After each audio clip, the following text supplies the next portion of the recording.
Matteo Castellano was a man who commanded the underworld of Chicago with an iron fist. At 42 years old, his name was whispered with respect and fear in the dark alleys of the city, in clandestine casinos, and in the ports where illicit business changed hands under the cloak of night. He had built his empire on foundations of brutal loyalty and relentless decisions, always placing business above any feeling.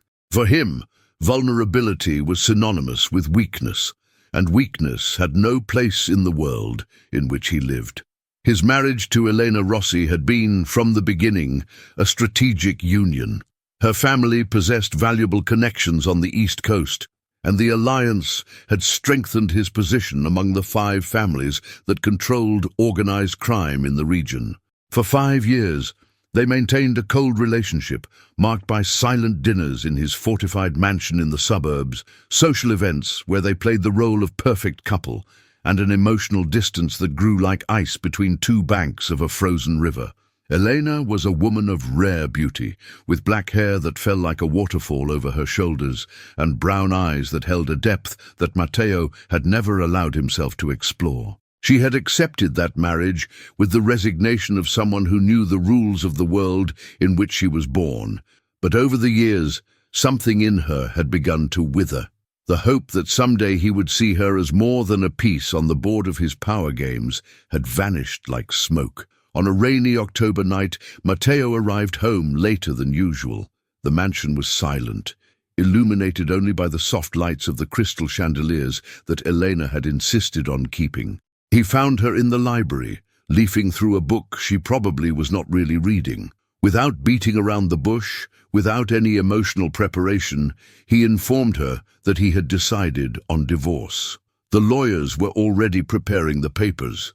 It would be civilized, discreet, without scandals that could tarnish the reputation of both families. Elena raised her eyes slowly, and for a moment something passed across her face.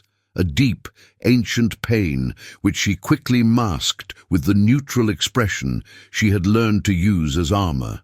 She did not argue, did not beg, did not shed a single tear in front of him. She only nodded her head, closed the book carefully, and left the room with her dignity intact, while the sound of her heels echoed through the marble corridor until it disappeared into the shadows of the house.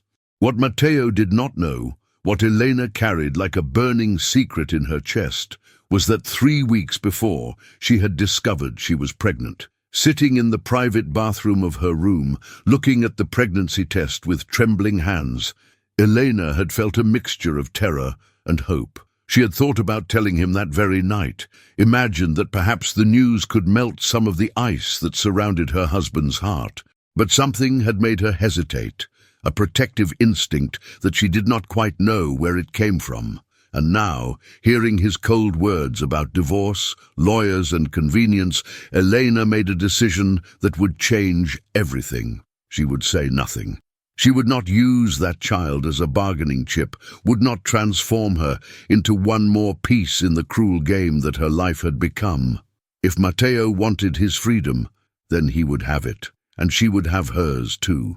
2 weeks later, Elena signed the papers in a conference room overlooking Lake Michigan, while lawyers in impeccable suits reviewed clauses and financial agreements. She received a generous compensation, enough to live comfortably for the rest of her life, but not all the money in the world could fill the emptiness she felt. That same afternoon, she packed her bags, bought a one-way ticket to Portland, and disappeared from Matteo's life as if she had never existed. Matteo plunged headfirst into business. He expanded his operations, consolidated alliances, eliminated rivals who dared to challenge his territory.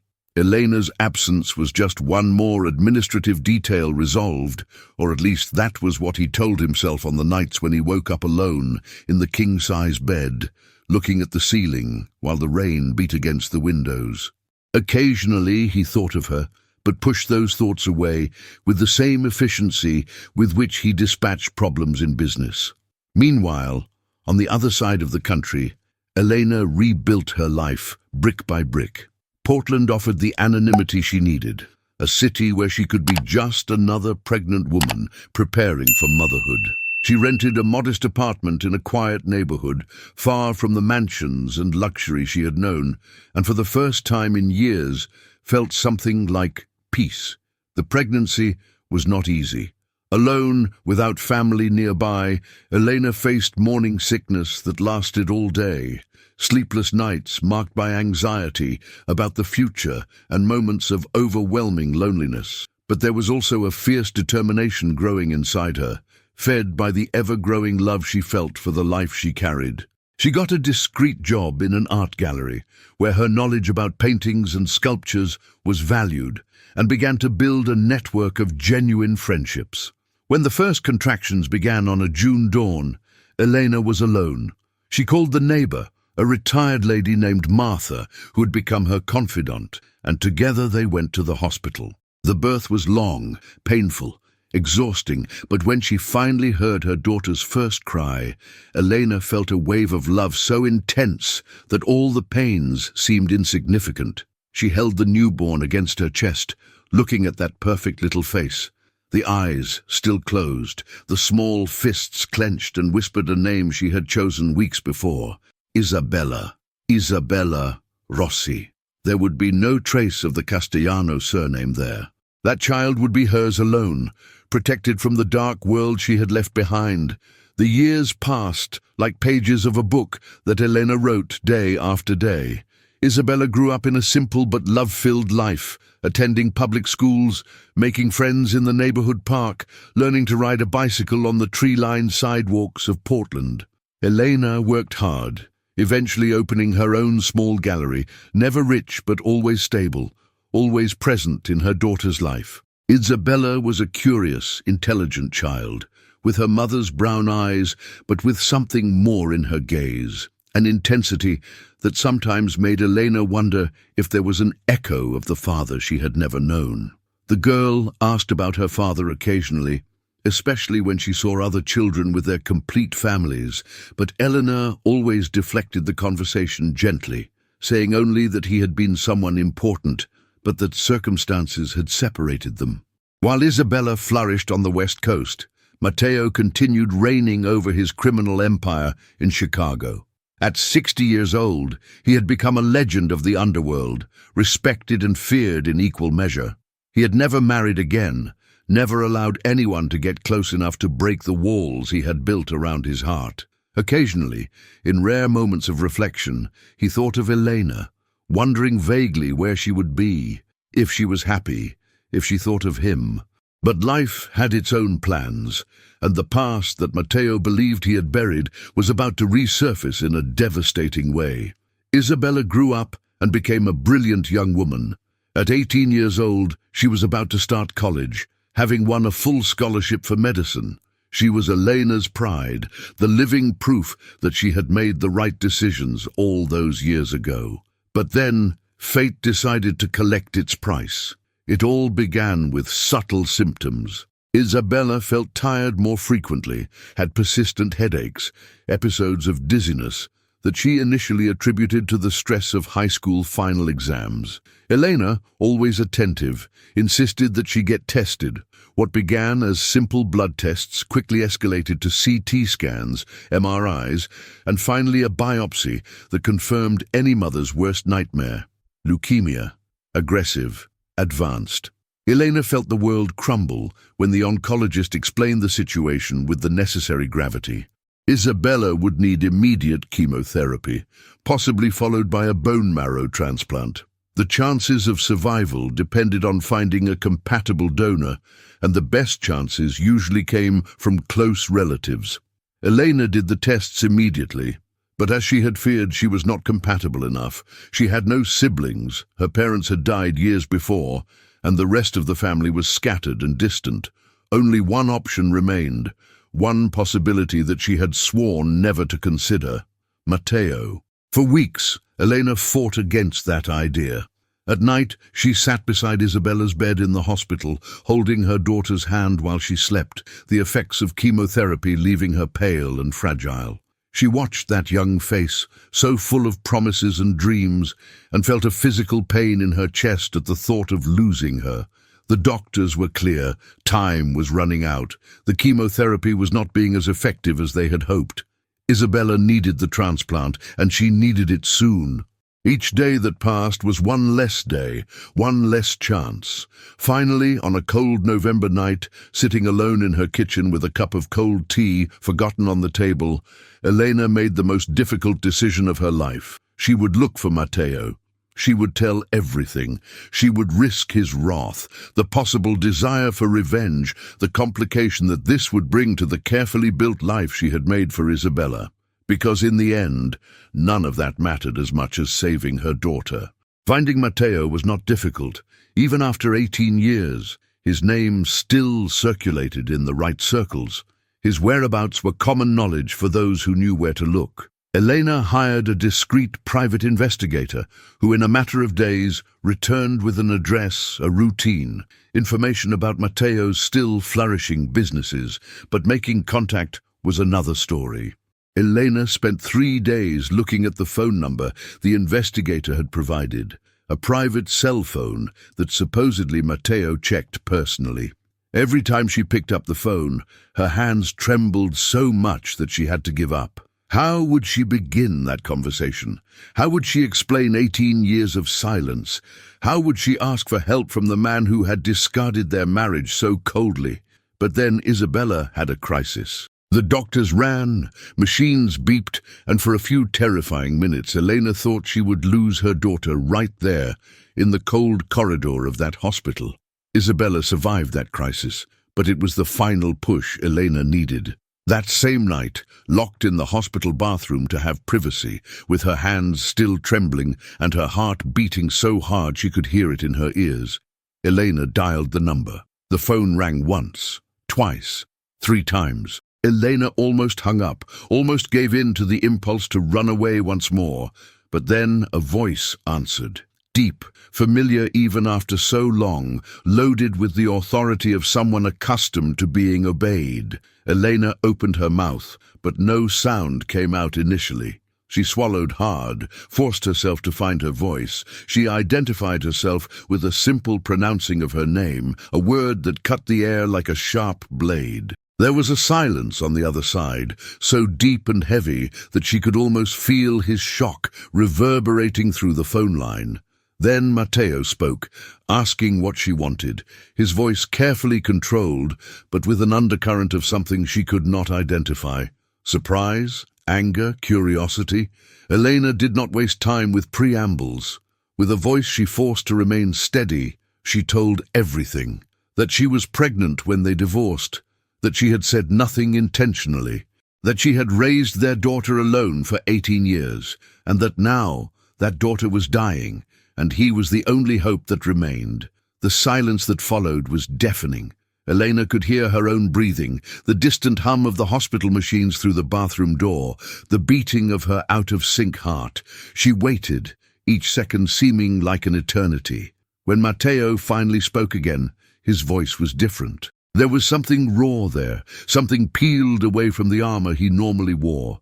He asked questions, quick and direct, about the medical condition, about the necessary tests, about how much time they had. Elena answered everything, the words coming out in a flow now that the dam had been broken. She explained about the leukemia, about her incompatibility as a donor, about the weeks of chemotherapy that were weakening Isabella day after day without solving the central problem. Matteo did not promise anything, but also did not hang up. He simply said that he needed to process that he would get in touch again. And then the call ended, leaving Elena alone in the cold hospital bathroom, holding the phone against her chest, not knowing if she had just saved her daughter or opened a Pandora's box that should have remained closed. That night, Matteo did not sleep. He sat in the office of his mansion, a glass of whiskey forgotten in his hand, looking at the darkness beyond the windows without really seeing anything. A daughter. He had a daughter. For 18 years, while he built empires and destroyed enemies, while he accumulated power and wealth, there was a part of him growing and living in a completely different world. Memories he had suppressed for years came back with full force. Elena's face on that last night, the way she had accepted the divorce with a calm that at the time he had interpreted as indifference, but that he now understood to be something completely different. She was protecting the child she carried, protecting her from him. The initial anger he felt was quickly replaced by something more complex. Could he blame her? He had been a terrible husband, cold, distant, treating her as an object and not as a person. If Elena had told about the pregnancy, what would he have done? Would he have changed? Would he have become a better father than he was a husband? Or would he have used the child as one more tool in his power games? But now there was a girl, almost a woman, who carried half of his genes, who was dying and who had never known of his existence. And he was the only hope she had. In the following days, Matteo acted with the efficiency that had made his empire possible. He contacted the best medical specialists in the country, sent his private jet to bring them to Chicago for consultations. He had his personal doctor do the preliminary compatibility tests, while simultaneously organizing to travel to Portland personally, if necessary. The results of the first tests arrived quickly. Positive compatibility. The chances were good, very good. He could be the donor Isabella needed. The information should have brought relief, but Matteo felt curiously empty. His whole life had been about control, about planning, about being 10 steps ahead. But this, having a dying daughter, was not something that power or money could simply resolve. He called Elena again, informing her of the results. Her voice sounded different, less of the vulnerable woman who had begged for help and more of the strong person who had raised a child alone for almost 2 decades. She thanked him, her gratitude genuine but cautious, still not knowing exactly how to navigate that impossible situation. Matteo said he would go to Portland, that he wanted to do the more detailed tests personally, that his doctors would work with her doctors to coordinate the transplant. He did not mention that he also wanted to see the girl, his daughter, even if from afar. He was not certain he had that right. The trip to Portland was made in the silence of his private jet.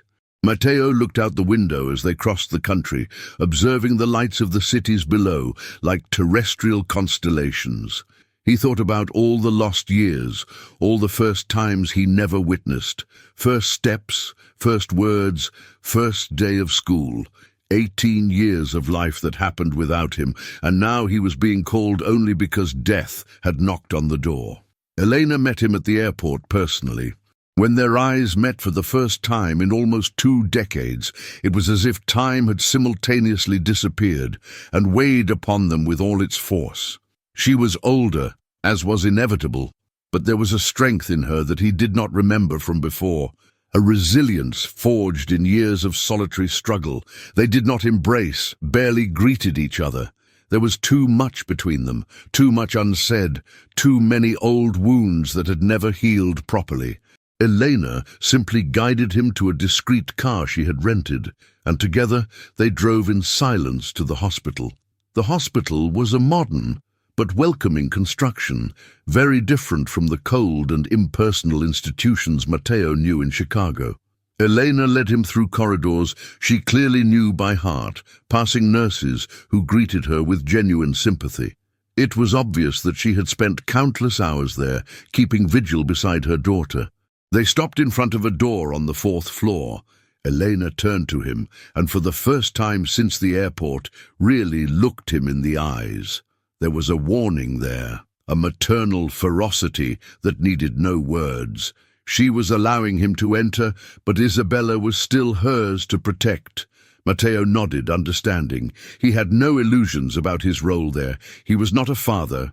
He had not earned that title. He was a donor, a biological solution to a medical problem. If he could save the girl's life, it would be more than he had a right to expect.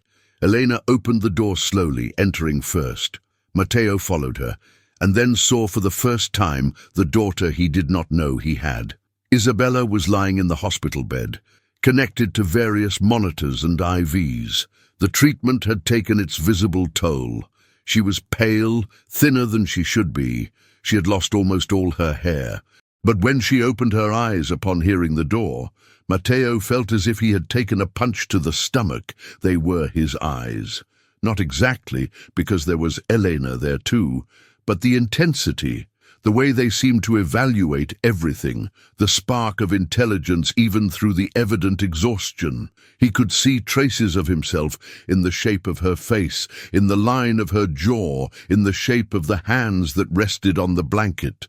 Elena approached the bed, her tone maternal and protective, as she explained that there was someone there who wanted to meet her. Isabella turned her gaze to Matteo, curiosity mixed with confusion. It was clear that she had no idea who he was, why a stranger in an expensive suit would be visiting her. Elena made the introduction simply, without unnecessary drama. She said only that this was Matteo, and that he had offered to do the donation tests. She did not mention their relationship, not yet. There was time for revelations later, if Isabella survived. The gratitude in Isabella's eyes was like a knife being twisted in Matteo's chest. She thanked him with a weak but sincere voice, saying that it was very kind of him, a complete stranger, to offer himself like that. She had no idea that he was not a stranger, that half of her DNA came from him, that he had lost 18 years of her life through pride, stupidity, and emotional cowardice. The visit was brief. Isabella tired easily, and Elena politely indicated that it was time to leave. Matteo left that room feeling changed in ways he could not fully process. In the corridor, Elena led him to the wing where the additional tests would be performed. The next days were a blur of medical procedures. Matteo submitted to each test without complaining, answered every question from the doctors, reviewed every report that was presented to him. The compatibility was confirmed at excellent levels. The transplant could be scheduled as soon as Isabella was strong enough for the procedure. During that time, Matteo remained in Portland, staying at a discreet but luxurious hotel. Elena visited daily to update him on Isabella's condition and coordinate the medical details. Their conversations were strictly professional, focused on the girl's health, but there were moments when the weight of the past hovered between them like a physical presence. On one of those afternoons, sitting in the hospital cafeteria with mediocre coffees that neither of them really drank, Matteo finally asked the question that had been burning in his mind since the first call. He asked why Elena had never told about the pregnancy. Elena looked at the cold coffee in her hands for a long moment before answering. She said that at the time it had seemed the only possible choice, that he had made clear how the marriage was only a transaction for him, that she was just a piece in his games, that she did not want to bring a child into that cold world, did not want Isabella to grow up feeling unwanted or used as a bargaining tool. Matteo listened without interrupting, each word confirming what he already knew, but had never fully admitted to himself. He had been a monster, not the kind his victims in business saw, but the domestic kind, the kind that kills dreams and hopes instead of bodies. He apologized, something he rarely did. The words came out awkward, inadequate for 18 years of absence, but they were genuine. Elena accepted with a nod, but made clear that it was not about them anymore. It was about Isabella. Everything was about Isabella now. The doctors scheduled the transplant for the following week. Isabella would need to go through a final round of chemotherapy to prepare her body, a brutal process that would completely destroy her immune system before the new marrow could be introduced. It would be risky, painful, but it was the only chance. Matteo watched the preparation from afar, feeling powerless in ways he had not experienced in decades. In his world, problems were solved with money, influence, or force. But there, all he could do was wait and hope that his biology could save the daughter his humanity had abandoned. On the night before the transplant, Matteo asked to see Isabella again. Elena hesitated, but finally agreed. When he entered the room, he found the girl awake, looking out the window at the city lights. She turned when she heard him enter, and there was a maturity in her face that went beyond her 18 years. Cancer had stolen her youth in ways no child should experience. Isabella initiated the conversation, asking about him, about his life, about why a stranger would do something so significant for someone he did not know. Matteo struggled with the answers, maintaining the lie Elena had started, but feeling each word like ashes in his mouth. But then Isabella said something that caught him completely off guard. She commented that he had eyes similar to hers, that her mother never talked about her father, but that she had always known there was a story there, something complicated and painful, and that it was not a coincidence he had appeared, it was not strangers' kindness that motivated him. Matteo was paralyzed, caught between Elena's protective lie and his daughter's perceptive intelligence. Before he could decide how to respond, Isabella continued. She said that it was all right, that she understood that there were reasons why he had not been present, that what was important was that he was there now, when it really mattered. The tacit forgiveness in her voice broke something inside Matteo. He sat in the chair beside the bed, and for the first time in decades felt tears burn his eyes. They did not fall. He would not allow such vulnerability, but they were there, a silent testament to emotions he had buried for too long. Isabella extended her hand, her thin and fragile fingers landing on his hand. It was the first touch between father and daughter, 18 years too late, and loaded with the weight of all the lost years. Matteo held that hand carefully, as if it were made of crystal, and silently promised that he would do everything in his power to ensure that she survived. The day of the transplant arrived with a grey sky over Portland, as if nature itself was holding its breath. Matteo was prepared first, the bone marrow extraction procedure being uncomfortable but bearable. He had faced worse pains in his life, both physical and not, and this was almost welcome, a physical penance for years of emotional sins. Elena remained in Isabella's room, holding her daughter's hand while she was prepared. The fear in her eyes was palpable, but there was also a fierce determination. She had fought for so long, survived so much, and was not going to give up now.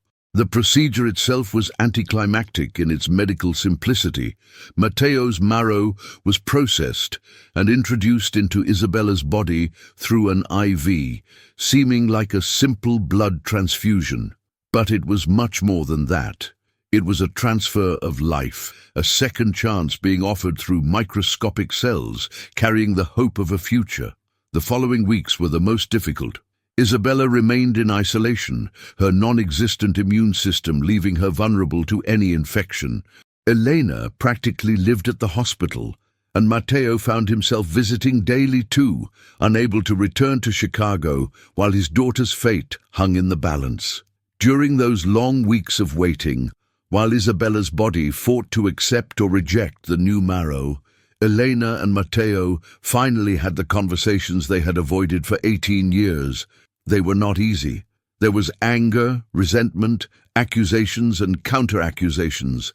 But there were also painful truths finally being said, old wounds being exposed to the air so they could begin to heal properly. Elena spoke about the years of loneliness, about the nights awake wondering if she had made the right choice, about the constant fear that someday the past would catch up and destroy the life she had built. She spoke about raising Isabella alone, about being mother and father simultaneously, about all the big and small sacrifices she made daily. Matteo listened, really listened, perhaps for the first time in his life, and then he spoke about his own life, about the emptiness he had never admitted feeling, about how he had built an empire, but never a home, about how he had for so long confused power with purpose. There was no romantic reconciliation. Too much had passed, too much damage had been done. But there was an understanding being born, a mutual respect for survivors of different wars. And more important, there was a shared commitment to the girl they both loved, each in their own way. Finally, after 3 weeks that seemed like 3 years, the doctors brought news. The marrow had taken. Isabella's body was accepting the donor cells, beginning to produce its own new and healthy blood. There was still a long way ahead, months of recovery and risk of complications, but the worst had passed. Isabella would live. Elena collapsed upon hearing the news, years of tension finally breaking in a cry that seemed to never end. Matteo stood there, awkward but genuine in his relief, while she cried against his shoulder. It was not an embrace of lovers or even of friends, but of two warriors who had gone through the same battle and survived. When Isabella finally was discharged from the hospital 2 months later, it was spring in Portland. The flowers were beginning to sprout. Trees that had been bare during her treatment now exploded in green. She was still fragile, would need years of medical follow-up, but she was alive, and that was all that mattered. Matteo remained in Portland during Isabella's initial recovery, working remotely while ensuring she had access to the best follow-up care. He got to know his daughter properly now, learning about her dreams of becoming a doctor, her passion for literature, her incredibly mature perspective on life given by someone who had faced death so young. Isabella, in turn, met her biological father without the childish fantasies that many fatherless children build. She saw Matteo clearly, with all his flaws and complexities. She did not idolize him, but also did not reject him. There was a cautious curiosity there, a desire to build something new, even while recognizing that the past could not be changed. Elena watched the interactions between them with mixed feelings. Part of her still wanted to protect Isabella from any potential hurt, but there was also a recognition that her daughter had the right to know and decide about her relationship with her father. When the time finally came for Matteo to return to Chicago, it was not a permanent farewell. There were plans made for future visits, for Isabella perhaps visiting Chicago when she was stronger, to slowly build a paternal relationship that had started almost 2 decades too late. At the airport, Isabella hugged him, still fragile but determined. She thanked him not just for saving her life, but for showing up when it mattered. Matteo held her carefully, this father-daughter embrace being only the second of their lives, but carrying the promise of many more to come. Elena stood a little apart, watching. When Matteo looked at her, there was a silent understanding passing between them. They would not be a family in the traditional sense. Too much had been broken to be fully mended, but they would be something. A constellation of people connected by blood, history and love in its various complicated forms. On the flight back, Matteo looked out the window as Portland disappeared under the clouds.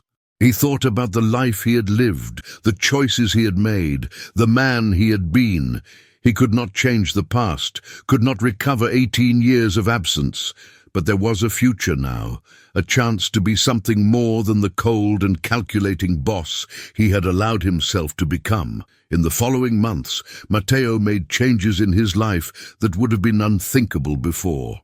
He began to delegate more in business, finding trustworthy people to assume responsibilities he had previously kept only for himself. He traveled regularly to Portland, slowly building a relationship with Isabella, learning to be a father to an already adult daughter.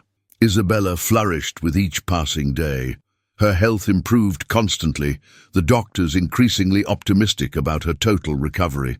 She had postponed college for a year to focus on recovering, but her plans to study medicine only strengthened. She wanted to help other patients like her, wanted to transform her experience with cancer into something that could benefit others. Elena watched her daughter recover with a relief so deep it sometimes hurt physically. There were moments when she woke up in the middle of the night, still in panic that it was all a dream, that Isabella was still dying. But then she heard the sound of her daughter in the next room, alive, healthy, whole, and could breathe again. Isabella's first birthday after the transplant was celebrated in a small gathering at home. Elena prepared her daughter's favorite dinner. Matteo flew from Chicago, especially for the event, bringing a carefully chosen gift, an antique necklace that had belonged to his mother, the grandmother Isabella would never meet. When Isabella opened the gift and saw the necklace, her eyes filled with tears. It was not just the beauty of the piece, but what it represented, a legacy, a connection with a family she did not even know she had until recently. Matteo explained the history of the necklace, about his mother who had worn it at her own wedding, about how it had been kept for decades waiting for the right person. In that moment, sitting around the simple table in Elena's modest house, the three formed something none of them had expected. It was not the traditional family Isabella had never had. It was not a fairy tale ending where everything was forgiven and forgotten. It was something more real, more honest. Imperfect people trying to do the best possible with the cards life had dealt. 2 years after the transplant, Isabella began medical school at the University of Oregon. Matteo had offered to pay for any university she wanted, including the Ivy League schools she had been accepted to, but Isabella had chosen to stay close to home, close to the mother who had sacrificed so much for her. Elena had, finally, allowed Matteo to contribute financially in significant ways. It was not about the money itself, but about letting him be a father in the only way he could at that moment, providing, ensuring that Isabella had every possible opportunity.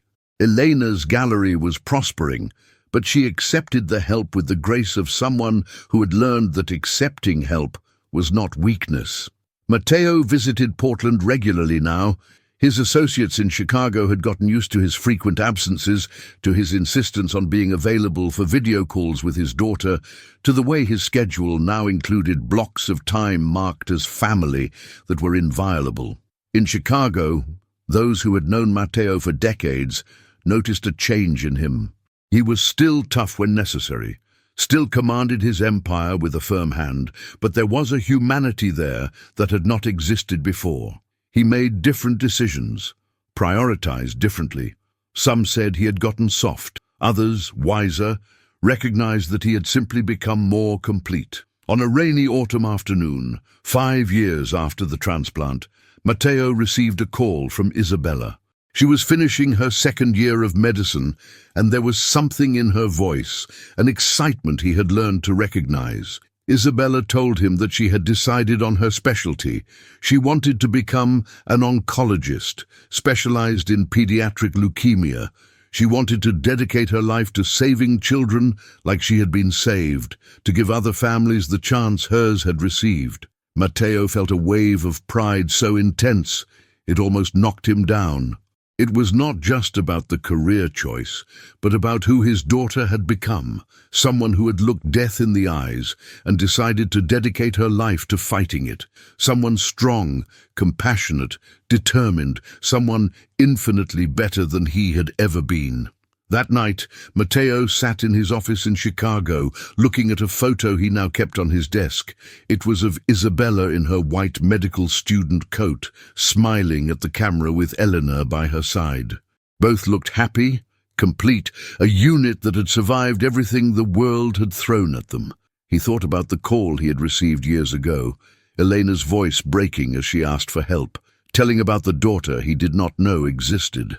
He thought about how that moment had changed everything, had opened doors he thought were permanently locked, had given him a chance to be something more than the cold and empty man he had become. The past could not be changed. 18 years of absence would never be recovered, first times never witnessed, would never return. But there was a present now, and a future, and a daughter who had accepted him with all his flaws and imperfections. Matteo was not naive enough to think he had fully redeemed himself. He knew there were still many difficult conversations ahead, many moments when his past failures would surface. But he also knew that for the first time in his life, he had something worth fighting for that was not power or money. He had a daughter. He had a second chance. And no matter how long it took, no matter how difficult it was, he was determined not to waste it. The years continued passing, each one marked by small and large moments that slowly wove a tapestry of family relationship. Birthdays celebrated together. Holidays that Matteo used to spend alone now spent in Portland or with Isabella visiting Chicago. Regular phone calls that started about trivialities and sometimes deepened into conversations about life, choices, regrets. Elena never became close to Matteo romantically again. That chapter had closed permanently, the hurt too deep. time changing both into very different people from those who had married for political convenience decades ago. But they developed a respectful friendship, united by their shared love for the extraordinary daughter they had raised, each in their own way. Isabella graduated from medicine with honors, her graduation speech focusing on second chances and on how life sometimes had to almost be taken away for us to learn its true value. In the audience, Eleanor cried with pride, while Matteo sat rigid, too much emotion to display publicly but overflowing in every fiber of his being. When Isabella was accepted for residency in pediatric oncology at a prestigious hospital in Seattle, Matteo offered to help with the move. He spent a weekend carrying boxes, assembling furniture, doing all the mundane things that parents do, and that he had missed for so long. They were simple physical tasks, and somehow they were the closest to therapy he would ever have. On the last day, when everything was arranged and Isabella was officially settled in her new apartment, she hugged him at the door. She thanked him not just for the help with the move, but for everything, for saving her life, for showing up when it mattered, for staying even when it was difficult, for trying even too late to be a father. Matteo held her, this farewell embrace, and for the second time in his life allowed tears to fall. Not many, just a few that traced silent paths down his face before he could wipe them away. But Isabella saw them and understood what they represented: regret, love, and a silent promise to keep trying. Driving back to Portland, where he would catch his flight back to Chicago, Matteo reflected on the journey he had made since that first call years ago. From ruthless Mafia boss who had discarded his marriage without thought, to imperfect father desperately trying to recover lost time. It was not a complete transformation. It was not total redemption, but it was something. It was growth. It was change. It was proof that even the coldest hearts could melt. Even the most lost souls could find a way back. Even the most terrible mistakes could perhaps be partially corrected. The life Matteo had built in Chicago continued. His criminal empire still prospered. There were still meetings and negotiations and occasional needs to demonstrate power. But there was a difference now. He was not just the feared and respected boss. He was also a father, with a daughter who called to share the small victories of her day, who included him in her life in ways that made everything else seem smaller in comparison. And in Portland, Eleanor continued with her life too. Her gallery was better than ever. She had built a community of friends and colleagues, had created a life that was entirely her own. She looked back without regret at the decision to raise Isabella alone. It had been the right choice at the time, given the circumstances, but she also did not regret the way things had worked out. Isabella now had both parents in her life, each contributing in unique ways. It was not the family Elena had dreamed of when young, but families rarely were. They were imperfect, complicated, constantly under construction. Years later, when Isabella saved her first young leukemia patient, she called both parents to share the news. Elena cried with joy on the other end of the line. Matteo sat in silence for a long moment, processing the fact that his daughter was now doing for others what he had done for her, giving a second chance at life. In that moment, Matteo understood that his legacy would not be the criminal empire he had built, the territories he controlled, the power he wielded. It would be Isabella. It would be the extraordinary woman who existed in spite of him, who had survived, thrived, and chosen to dedicate her life to saving others. It was a better legacy than he deserved, but one he would accept with humble gratitude. The story of Matteo, Elena, and Isabella did not have an ending in the traditional sense. It continued day after day, a constantly evolving narrative of imperfect people doing the best possible, of past mistakes being confronted, of love finding ways to exist, even in the most complicated circumstances. It was a story about second chances, about how it is never too late to try to be better, about how life has ways of forcing us to confront the truths we spent years avoiding. And in the end, it was a story about family, Not the idealized version that exists in postcards and TV commercials, but the real version. Complicated, imperfect, built on cracked foundations, but still strong enough to bear the weight of all the human imperfections that composed it. Matteo Castellano had spent most of his life building walls around his heart, protecting himself from vulnerability, confusing strength with isolation. It had taken a desperate call from an ex-wife and the possibility of losing a daughter he never knew he had, to finally begin tearing down those barriers. He was not perfect. He still made mistakes, still struggled with emotions he had suppressed for so long.